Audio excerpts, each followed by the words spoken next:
আমাদের জন্য স্বাধীন হয়নি, আমরা আমাদের বাবার এখনো পাইনি। যতদিন পর্যন্ত আমার বাবা আমার সকল চাকরিদেরকে আমরা ফেরত না পাবো, ততদিন পর্যন্ত আমাদের জন্য দেশ স্বাধীন হবে না। আমরা এই স্বাধীন দেশে হাঁটতে পারবো না, ততদিন পর্যন্ত বলবো না আমরা স্বাধীন, কারণ আমরা আমার বাবাদেরকে পাইনি, আমরা তাদের হাতটা ধরতে পারিনি। আমাদের হাজারো কথা, হাজারো স্বপ্ন, হাজারো ইচ্ছে মাটি কাটা পড়ে গেছে। বাবাকে নিয়ে হাজারো কথা ছিল, যা বাবাকে বলা হয়নি, সুযোগ পাইনি বাবাকে বলার। বাবাকে যখন এই কথাগুলো বলবো, বাবাকে তখন থেকেই নাই, কাকে বলবো কথাগুলো? বাবা নামক বটগাছের ছায়াটা আমাদের মাথার উপর নাই।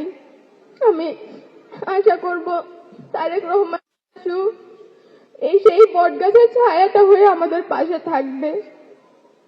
আমার এতটুকুই চাওয়া চাচুর কাছে, তিনি আমাদের পাশে থাকুক, আমাদেরকে একটু দেখুন। আমরা বেশি কিচ্ছু চাই না, আমরা শুধু বাবার আদরটুকু চাই, আর কিচ্ছু আমাদের প্রয়োজন নেই। সিলভার টিপ কন্ট্যাক্টে তৈরি নিরাপদ ও নান্দনিক ক্লিক সুইচ। ক্লিক সুইচ, নির্ভরতা জীবন জুড়ে।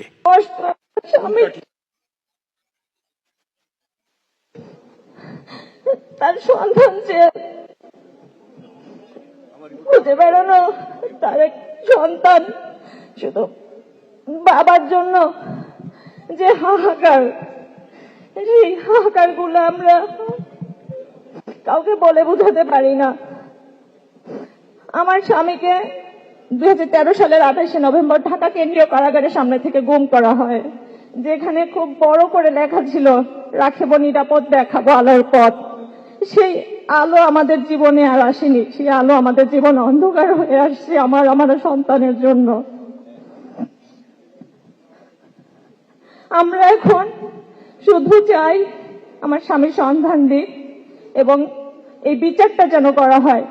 গুম কমিশন যেটা রিপোর্ট, ফাইনাল রিপোর্ট সাবমিট করেছে, সেখানে তারা বলেছে 251 জনকে ধরে নিতেছে, তারা আর কখনো ফেরত আসবে না।